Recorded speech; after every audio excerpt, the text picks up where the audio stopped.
just want to say from the beginning, can you please leave a comment at the end of this video? Thanks. Yeah, so I said, if I'm going to do an interview podcast series, bring me Vladimir Putin, bring me Donald Trump, bring me Mark Zuckerberg, even the Pope, bring me the Pope. And how did the executives react to this? Oh, they just stared at me like I was bonkers. Two of them actually started scratching their heads.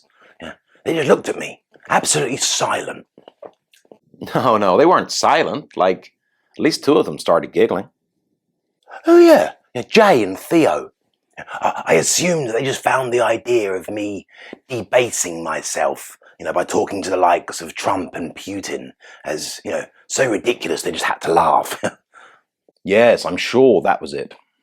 But I thought it was worth it, I was going to ask some really probing questions, to try and find out what happened to these men in their former years, in their formative years, to work out how they became the men that they are today. Yeah, it might have been interesting, to find out, what these two nutcases went through in life, so we can find out what happened to make them, become these kind of men. And that would help us to be able to educate, and program future people to make sure that, no one goes down this route.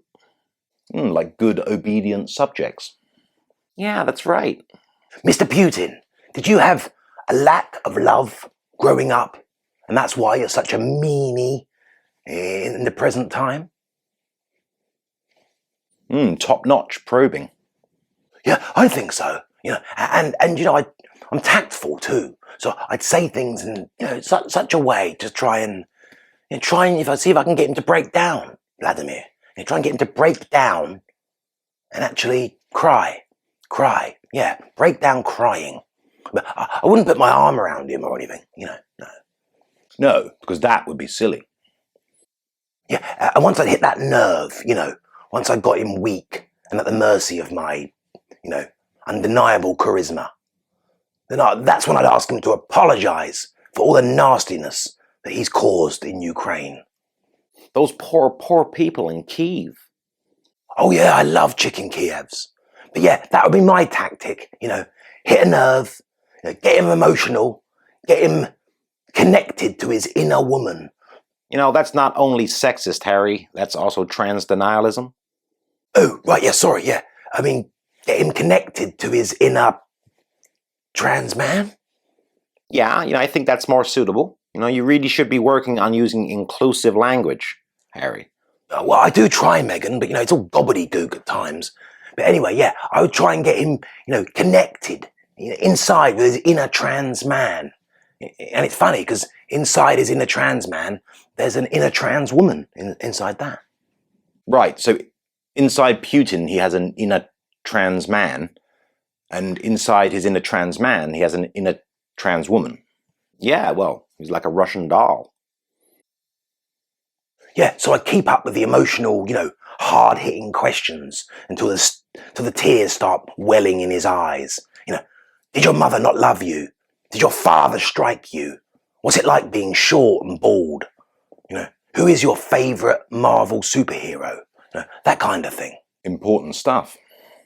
And then I get him to apologise to Ukrainian people, and to the people all around the world, for just being so naughty, And then at the end, if the budget was big enough and we could get it done, I'd bring out Zelensky and we could end the show with a big hug.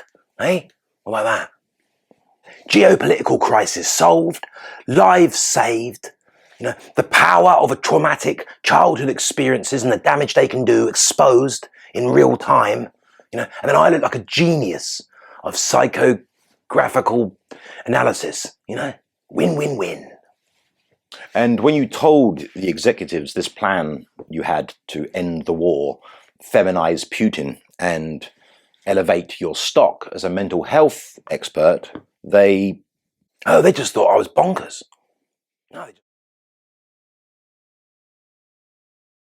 I've partaken in many creative endeavors, and successfully. I'm an author, a producer, yacht girl, actress, entrepreneur, philanthropist, Deal or no deal, bimbo?